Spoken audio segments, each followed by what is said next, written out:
ఇక ఎప్పుడూ కొత్తగా ఆలోచించే జనం ప్రశంసలు పొందుతున్న జీహెచ్ఎంసీ అధికారులు ఇప్పుడు మరో మార్పునకు శ్రీకారం చుట్టారు. త్వరలో బర్త్ అండ్ డెత్ సర్టిఫికెట్లలో భారీ మార్పులు చేయనున్నారు. ఇందుకోసం సెంట్రల్ సివిల్ రిజిస్టర్ సిస్టంతో బర్త్ అండ్ డెత్ సర్టిఫికెట్స్ జారీపై కసరత్తు షురూ చేశారు. అంతేకాదు సెంటర్ హెల్త్ నెస్ ఆధ్వర్యంలో ట్రైనింగ్ ప్రారంభమవగా స్టేట్ హెల్త్ జీహెచ్ఎంసీ మెడికల్ ఆఫీసర్లు పాల్గొన్నారు. అయితే మరోసారి జీహెచ్ఎంసీలో మెడికల్ ఆఫీసర్లకు శిక్షణ ఇచ్చి ఈ నెల 17 నుంచి కొత్త సర్టిఫికెట్ల జారీకి శ్రీకారం చుడతారని ప్రచారం జరుగుతోంది.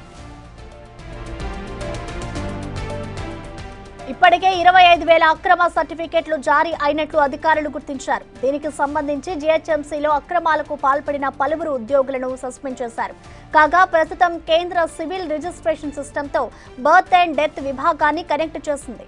అంతేకాదు ఇకపై జనన అండ్ మరణ నమోదు ప్రక్రియను office of register general of India పోర్టల్లో నమోదు చేయాలని రాష్ట్ర ప్రభుత్వం నిర్ణయించుకుంది.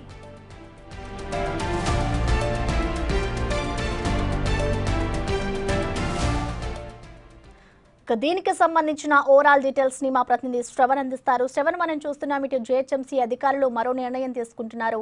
ఇటు బర్త్ అండ్ డెత్ సర్టిఫికెట్లో అసలు ఎలాంటి మార్పులు చేయబోతున్నారు, ఇది ఎప్పటి నుంచి అమల్లోకి వస్తుంది అనుకోవచ్చు? గ్రేటర్ హైదరాబాద్ వ్యాప్తంగా 1,30,00,000 దాదాపుగా జనాభా. గ్రేటర్ హైదరాబాద్లో ఎక్కడ పాప కానీ బాబు కానీ పుట్టినా లేకపోతే ఎవరైనా చనిపోయినా వాళ్ళందరికీ సర్టిఫికెట్లు జారీ చేయాల్సినటువంటి బాధ్యత జీహెచ్ఎంసీది.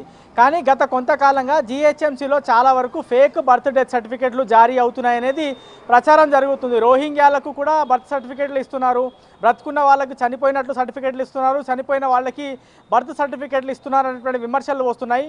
ఇటీవల బిగ్ టీవీ వేసినటువంటి వార్తలు కావచ్చు, బిగ్ టీవీ చూపిస్తున్నటువంటి ఆధారాలను బేస్ చేసుకొని దాదాపుగా 17 మంది హెల్త్ అసిస్టెంట్లను అనేక మంది అధికారుల పైన చర్యలు తీసుకున్నటువంటి పరిస్థితులు కూడా మనం చూసాం. సో ఈ అన్ని అవకతవకలు చెక్ పెట్టేందుకు సెంట్రల్కి సంబంధించినటువంటి ఒక యాప్, యూనిఫైడ్ యాప్, ఇప్పటికే ఈ యాప్ దాదాపుగా 19 రాష్ట్రాల వాళ్ళు ఉపయోగించుకుంటున్నారు. బర్త్ అండ్ డెత్ సర్టిఫికేట్కి సంబంధించి సెంట్రల్కి సంబంధించినటువంటి సివిల్ రిజిస్ట్రేషన్ సిస్టమ్ ఆఫ్ ఇండియాకి సంబంధించిన యాప్ ఉంది. అందులోనే బర్త్ అండ్ డెత్ సర్టిఫికేట్లకు సంబంధించిన జారీ మీద జరగబోతుంది అనేది జీహెచ్ఎంసీ అధికారులు కానీ చెప్పేటువంటి ప్రయత్నం చేస్తున్నారు. దీనికి సంబంధించినటువంటి ప్రాసెస్ ఇప్పటికే స్టార్ట్ అయింది. గతంలో 25,000, 30,000 ఫేక్ సర్టిఫికెట్లు రద్దు చేసిన తర్వాత సెంట్రల్ దాంట్లోకి మనం షిఫ్ట్ అవ్వాల్సినటువంటి అవసరం ఉందని అప్పటి ఉన్నటువంటి అధికారులు అప్పటి ప్రభుత్వానికి సూచించినప్పటికీ కూడా బీఆర్ఎస్ ప్రభుత్వంలో మున్సిపల్ మంత్రిగా కేటీఆర్ ఉండే ఆయన ప్రసక్తే లేదు, మనమే ఈ బర్త్ సర్టిఫికెట్లు డెత్ సర్టిఫికెట్లు జారీ చేద్దామని ఆయన చెప్పారు. కానీ ఇప్పుడు ఈ విమర్శలు చాలా ఎక్కువ రావడంతో ఈ గవర్నమెంట్ సెంట్రల్కి సంబంధించినటువంటి యాప్లోనే మనము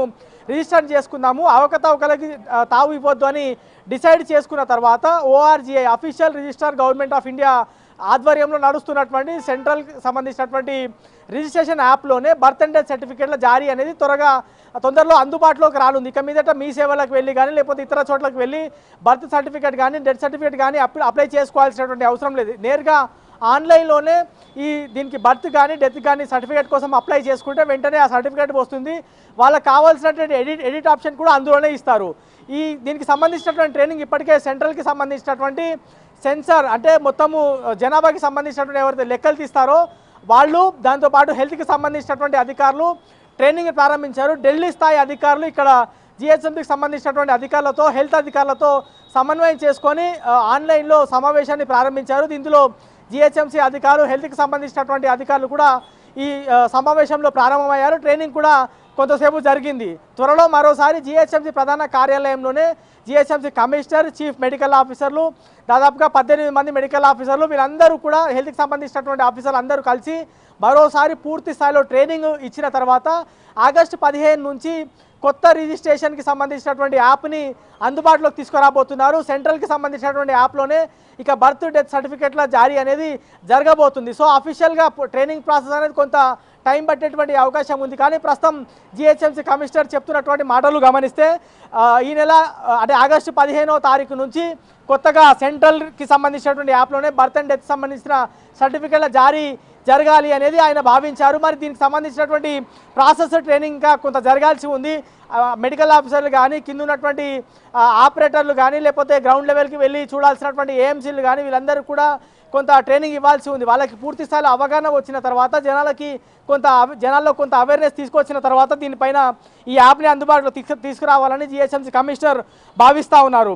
సెంట్రల్కి సంబంధించిన సెంట్రల్ సివిల్ రిజిస్ట్రేషన్ సిస్టమ్ అనేటువంటి యాప్లోనే ద్వారానే కొత్తగా ఎవరికైనా బాబు పుట్టినా పాప పుట్టినా ఇందులో నుంచే రిజిస్ట్రేషన్ చేసుకొని సర్టిఫికేట్ తీసుకోవాల్సి ఉంటుంది. ఎవరైనా చనిపోయినా కూడా ఇందులోనే అప్లై చేసుకుంటే సర్టిఫికేట్ వెంటనే వస్తుంది. ఎవరి దగ్గరికి తిరగాల్సినటువంటి అవసరం లేదు, ఎవరికి లంచాలు ఇవ్వాల్సినటువంటి అవసరం లేదు, జిహెచ్ఎంసీ అధికారుల చుట్టూ కానీ ఆఫీసర్ చుట్టూ కానీ తిరగాల్సినటువంటి అవసరం రాబోయే రోజుల్లో ఉండకూడదు అని భావించి జిహెచ్ఎంసీ కానీ రాష్ట్ర ప్రభుత్వం కానీ సెంట్రల్కి సంబంధించినటువంటి సెంట్రల్ సివిల్ రిజిస్ట్రేషన్ సిస్టంలోనే మనము వాళ్ళతో కొలాబరేట్ అయ్యి కొత్తగా బర్త్ సర్టిఫికేట్ డెత్ సర్టిఫికేట్ జారీ చేస్తే బాగుంటుందని, అవకతవకలు చాలా తక్కువ అవకాశం ఉంటుందని భావించారు. కాబట్టి ఆగస్టు 15వ తారీఖున మేబీ పూర్తి స్థాయిలో ట్రైనింగ్ పూర్తవుతే ఈ సర్టిఫికేట్ల జారీ అనేది ఆగస్టు 15 నుంచి కొత్త సిస్టమ్ అందుబాటులోకి వచ్చేటువంటి అవకాశం కనిపిస్తుంది. Prasanna. Right, thank you Shravan. So మొత్తానికి చూసుకోవచ్చు, త్వరలో ఇటు బర్త్ అండ్ డెత్ సర్టిఫికేట్ లో భారీ మార్పులు చేయనున్నారు అధికారులు. ఇక దీనికోసం కూడా సెంట్రల్ సివిల్ రిజిస్టర్డ్ సిస్టమ్ తో కలిసి కూడా వాళ్ళు ఏర్పాట్లు చేసుకున్నారు.